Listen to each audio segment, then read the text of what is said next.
Hello, everyone. So, for our first module, we will be exploring the constructs of privilege and oppression. And like many of the constructs we're going to talk about throughout the semester, these have unfortunately been misinterpreted, misappropriated by the larger culture, um, and sort of like a throwaway or something we make fun of. And so, I think it's really important that we start with just some basic definitions of these terms. So this is from the APA Dictionary of Psychology. They define privilege first in terms of healthcare. If we think about privileged information that might be protected, say by a law like HIPAA, for example.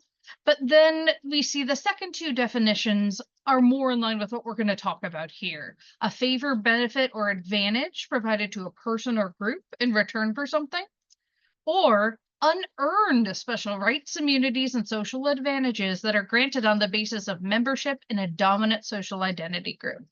So, what are the dominant social identity groups?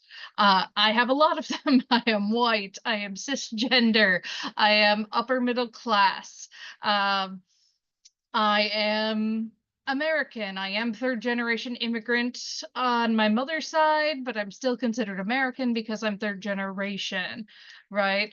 Um, One of the few I don't have is that I'm a woman, right? And that is, I don't have male privilege. And so one of the things you'll do in this module is kind of examine your own privilege, which can be kind of difficult to do. Now, interestingly, the APA did not have oppression in its dictionary. That kind of threw me a little bit. So I looked around for a good psychological definition, and it came from this article, which I thought was really interesting. And so they said oppression refers to systemic discrimination where injustice targets or disproportionately impacts specific groups of people. So as you see, oppression is essentially the flip side of privilege. Rather than being granted things because of the groups you are involved in, you might experience bad things because of the groups that you are a member of. So, for example, being a woman, sometimes I have experienced discrimination or people dismissing me because of that. People of color get dismissed for the same reasons. Uh, People will be mocked because of their upbringing or not be able to get certain privileges because they didn't grow up rich or middle class.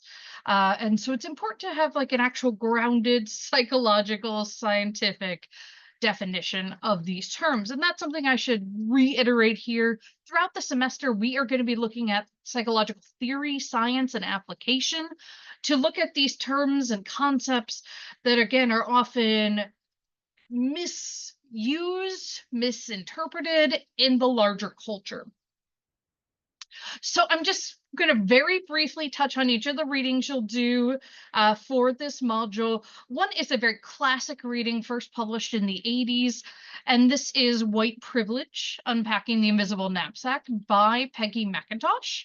Peggy McIntosh is a very well-known writer, women's and gender study professor, and really interestingly, this quote here is the crux of some of what we will look at throughout the semester. So she says, I was taught to see racism only in individual acts of meanness, not in invisible systems conferring dominance on my group. So that's privilege, right?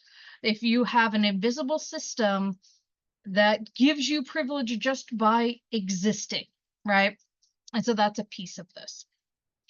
Really read this and let this sink in.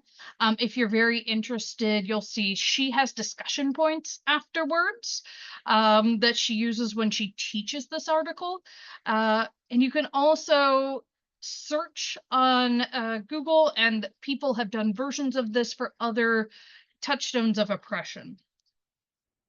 Then you will read about social dominance theory. Now, just heads up, and I'm guessing you know this going into a graduate class. Some of the articles and chapters we'll read throughout the semester will be what some of my grad professors call chewy. It takes a little bit to kind of sort through them, dig into them. This might be one of those, right? But it is going to take a psychological perspective to try to explain Why does oppression exist? Why do people hold up oppression? And again, I really liked this pull quote. People love to throw around the word communism as if it is the same as, I don't know, satanicism, right? Um, and certainly it has been misused in the past. I do not want to dismiss that.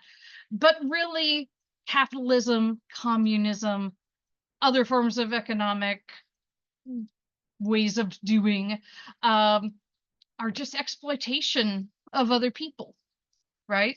And so that's really important to keep in mind, particularly as we think about this in the business setting, right? A lot of people will argue we got to keep oppression, we got to keep privilege because that keeps companies rich.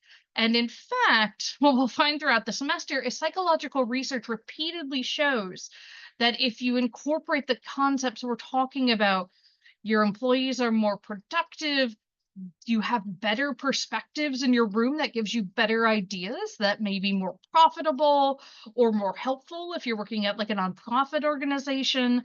And so that's really important to keep in mind. The next article will be about decolonizing approaches to coping with oppression. And so most of the time, when we do acknowledge someone is oppressed, we're just like, well, pull yourself up by your bootstraps, just ignore those other people. I don't see color, I don't see whatever, right? Um, and this article fully acknowledges that's impossible, right? And that if we really want to go forward, we need to acknowledge these things. We need to recognize these things, and we need to allow the people who are oppressed to articulate those things. And so this is really vital to the way of looking at it. Throughout the semester, I've tried to pull different types of oppressed groups, less privileged groups, as examples in the articles you'll read. And so what you'll see is that this one is about the LGBTQIA plus community, right? And their personal experiences of oppression, um, and how that sometimes can be, again, ignored even by the field of psychology. The science of psychology is not perfect, right? We have a lot of room to go. The last thing you'll read for this module is by Pamela Hayes, and this is the addressing model. So addressing is what challenges people to be aware of their own privilege. So we tend to think of privilege just in terms of like gender, race, right? But in fact, as you'll see here, she says no. Privilege comes from a lot of different places. So you can be a member of one group that is more likely to be oppressed, but in turn, you could be a member of a lot of other representations that are privileged.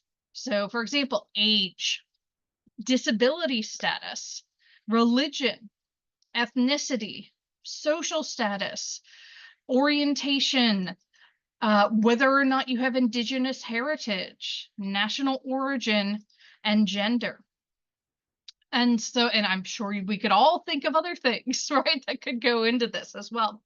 And so your reflection for this module will ask you to explore your own privilege and to look at that in those ways.